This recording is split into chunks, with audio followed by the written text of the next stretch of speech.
Welcome to This Explainer. Today, we're diving right in to completely deconstruct the biggest pop culture myths you've probably always believed about the Great Wall of China. We're going to look way past the typical tourist photos and uncover the staggering reality of one of humanity's most ambitious, misunderstood, and frankly, brilliant engineering achievements. We're going to explore how a structure you think you know was actually built, who really built it, and how it functioned as something far more advanced than just a giant barricade. To start things off, let's tackle the biggest rumor of them all. We've literally all heard the undeniable fact that it's the only man-made structure visible from space. But let's see if that actually holds up to reality, especially since it's a claim that dates all the way back to the 18th century, long before human beings even had the capability to go to space. Well, the reality is quite a bit different. Astronauts have actually confirmed it's practically invisible from low Earth orbit without a telescope. The wall is simply too narrow, and its colors blend right into the natural terrain. Plus, it's not a single continuous wall built solely by Emperor Qin Shi Huang, like the stories often claim. Actually, scratch that. It's more like a massive fragmented puzzle, constructed and reconstructed by at least 9 different dynasties over centuries. When you actually map out every single fragment of this network, you arrive at this absolutely staggering number, 21,196 kilometers. To put that into perspective, that is longer than half of the Earth's equator. And this represents the true total surveyed length of all these interconnected walls, natural barriers, and trenches stretching across the Chinese landscape that have been uncovered by modern archaeological surveys. So, let's get into Section 1, a 2 millennia patchwork. To understand how this massive 21,000-plus kilometer network even came to be, we have to look at a recent archaeological bombshell that completely rewrote the wall's timeline. Over in Shandong province, archaeologists found remnants proving the wall dates back to the Western Zhou dynasty, roughly between 1046 and 771 BCE. That makes it 300 years older than we previously thought. It kicks off a crazy patchwork construction spanning over 20 centuries. You got the Qin dynasty linking earlier walls, the Han extending them deep into the western deserts to protect the Silk Road, and finally, the Ming dynasty building the iconic brick and stone watchtowers we all recognize today. We also now know it wasn't entirely man-made. Ancient engineers brilliantly used natural barriers like sheer mountain ridges and rushing rivers to control strategic points. By incorporating these natural features to make up 25% of the network, they saved massive amounts of labor and resources, all while maintaining an incredibly formidable defense line. Moving right along to Section 2, sticky rice and desert reeds. Let's talk about the physical construction, because the reality of the materials they used is just an absolute engineering marvel.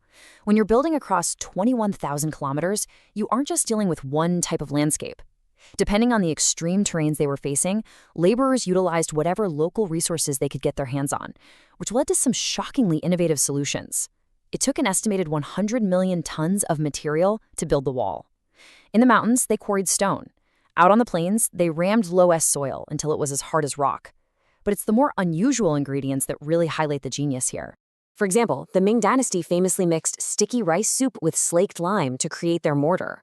I know, it sounds like a recipe for dinner, right? But this organic compound created a bond so incredibly durable and sterile that weeds can't even grow in the joints today. It's the primary reason the Ming sections of the wall have survived so remarkably well over the centuries. And out in the parched western deserts where sand won't naturally stick together, builders faced a huge challenge. But they ingeniously layered that loose desert sand between river reeds and willow branches. The friction and tension between those layers allowed them to construct towering forts reaching 9 meters high, right in the middle of a barren wasteland. No way you'd think that would work, but it did. Which brings us to Section 3, arguably the most mind-blowing part, the ancient optical internet. The most fascinating thing about the wall isn't the physical barrier itself, but its true high-tech purpose as a military communications network. This is where we shift our perspective from seeing a static wall to understanding a highly dynamic machine. The key to unlocking this secret actually came from the desert. When archaeologists unearthed the Julian Han wooden slips in the 1930s, they hit the absolute jackpot. These weren't grand imperial histories. They were raw, day-to-day records of frontier life. And among them, they found the exact codebook detailing how the Han dynasty turned the frontier into an encrypted data network. The entire system hinged on something simple but brilliant called the sky field. Think of it as a primitive but flawless intrusion detection system. It was basically a perimeter of smoothed sand running just outside the defense line. A patrolling watchtower chief could instantly spot the hoofprints of incoming Zhang scouts crossing this raked sand. So once those hoofprints were spotted in the skyfield, a graded response protocol sprang into action. Based on the number of tracks, conscripts hoisted large visual beacon frames up on poles, unfurled specific flags, and lit pyres, sometimes even laced with wolf dung to create a really thick, dark smoke. This instantly sent an encrypted visual alert down the line detailing the enemy's exact location and numbers. But what happened while the tower waited for the cavalry to arrive? A tiny crew of maybe 5 watchtower conscripts could hold off dozens of nomads. They didn't need to win a pitched battle, they literally just needed to buy time. They did this using advanced composite crossbows. Firing accurately from a stable platform behind a wall, a Han conscript vastly outranged the Xiongnu horse archers, whose shots lost power and accuracy because they were firing from moving saddles while holding their reins. Meanwhile, the signal they triggered was racing across the empire.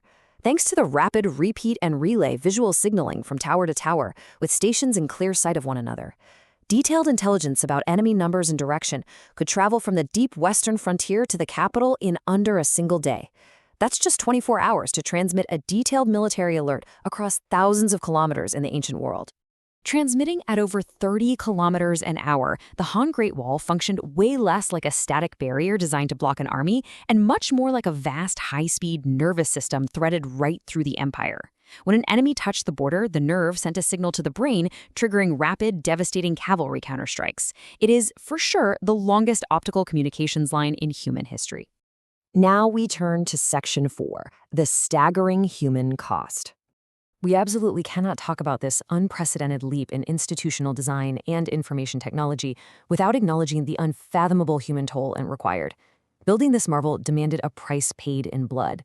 Historical laments and poetry capture the grim reality for the millions of soldiers, peasants, and convicts forced to build the wall. They suffered through severe malnutrition, rampant disease, and sheer exhaustion while dragging stone and earth through brutal terrains, from freezing mountains to scorching deserts. It's estimated that up to 1 million laborers died across the centuries of this monumental project. This staggering death toll earned the Great Wall the grim yet historically accurate nickname of the world's longest cemetery. This immense suffering gave rise to one of China's most famous folktales, the legend of Meng Jiangnu. According to the story, her husband was conscripted to work on the wall right after they were married. When she finally traveled to bring him his winter clothes, she found out he had died from exhaustion. The story goes that her bitter weeping was so incredibly powerful, it actually caused a section of the wall to collapse, exposing the body of her overworked husband interred inside. But let's do a quick fact check here. While the human cost was very real, modern structural analysis and archaeology prove the dead were actually buried in nearby cemeteries, not within the wall itself. Why? Because from a purely engineering standpoint, integrating rotting bodies into the core would have created voids, completely compromising the wall's load-bearing integrity and stability. They built the wall to last, which meant they had to bury their dead separately. Ultimately, the Great Wall stands as a dual monument. It's a testament to the astonishing engineering wisdom, adaptability, and technological innovation of an ancient civilization. At the same time, it's a stark reminder of the immense, heartbreaking sacrifice of the ordinary people who were required to build and garrison it over 2 millennia. Which leaves us with a really fascinating final thought to ponder. We look back at the Great Wall and marvel at its scale. But if the most famous wall in history was actually more about moving data and intelligence rapidly than physically blocking people, how should we view the borders, barriers, and security systems we construct in our modern world? Are we still trying to build static walls when we should be building networks? Thanks for joining me on this explainer, and always keep questioning what you think you know.